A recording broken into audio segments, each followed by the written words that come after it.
لا يلبسون ثيابا على أجسادهم. فقال الحبيب النبي: يا عائشة الأمر أشد من ذلك. يا رب سلم سلم. تصور معي هذا المشهد، وهذا مشهد من مشاهد يوم القيامة. يا رسول الله، كيف يحشر الناس يوم القيامة حفاة عراة غرلا؟ قال لها الحبيب النبي صلى الله عليه وسلم: يا عائشة الأمر أشد من ذلك، إن خيرا فخيرا، وإن شرا فشرا، فمن وجد خيرا فليحمد الله جل وعلا، ومن وجد غير ذلك فلا يلومن إلا نفسه. قال النبي: يا عائشة الأمر أشد من ذلك.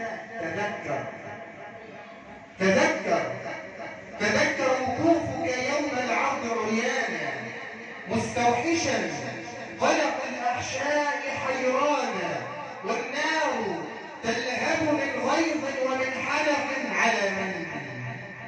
على العصاة. على من؟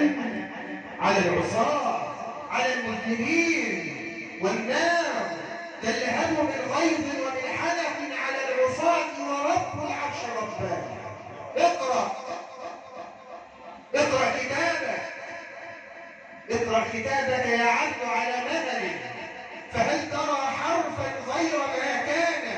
تقول أنا أمي لا أقرأ ولا أكتب، سيجعلك الله يوم القيامة اقرأ كتابك. تقول يا رب أنا أمي لا أجيد القراءة ولا أجيد الكتابة، إنما سيجعلك الله يوم القيامة اقرأ.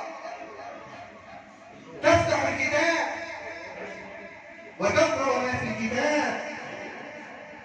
تفتح الكتاب، اقرأ كتابك، اقرأ كتابك، كفى بنفسك اليوم عليك حسيبا. من اهتدى فإنما يهتدي لنفسه، ومن ضل فإنما يضل عليها. أنا أمي لا أقرأ ولا أكتب. من هذا اليوم ستفتح الكتاب وتقرأ ما في الكتاب.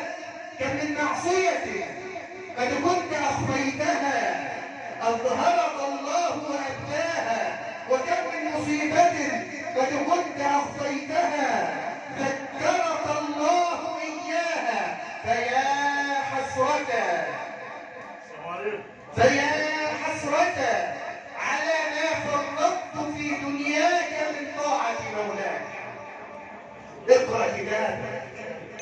يا أيها الذين آمنوا اتقوا الله ولتنظر نفس ما قدمت لغد، واتقوا الله إن الله خبير بما تعملون، ولا تكونوا كالذين نسوا الله فأنساهم أنفسهم أولئك هم الفاسقون.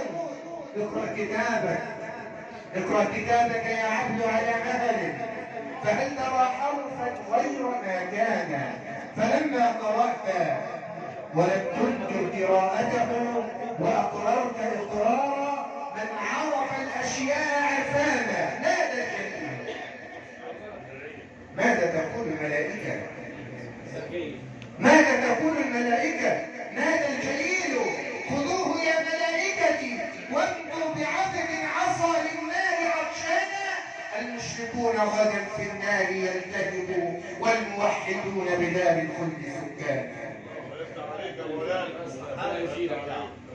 فقالت أمنا عائشة: يا رسول الله، كيف يحشر الناس يوم القيامة؟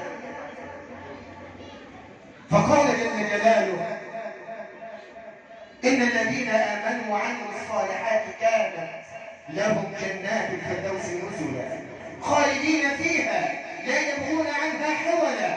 قال الله جل وعلا: ومن أعرض عن ذكري فإن له معيشة ضنكا ونحشره يوم القيامة أعمى. قال رب لم حشرتني أعمى وقد كنت بصيرا.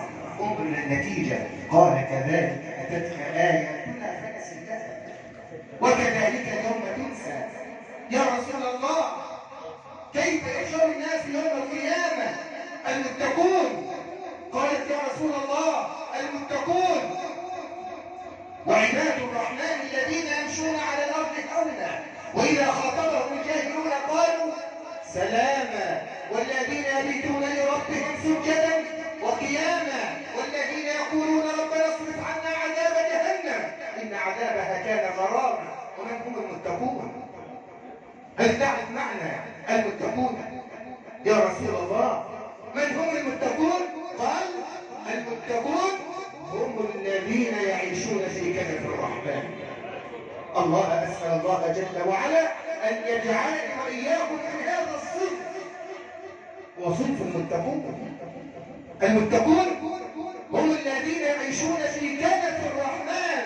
وما هو الكنف؟ هو الست، هو الست الذي ستره الله جل وعلا على عباده المؤمنين. الله أسأل الله جل وعلا أن يجعلنا وإياكم هداة مهديين لا ضالين ولا مبدلين ولا مغيرين ولا محرفين. وجزاكم الله خيرا.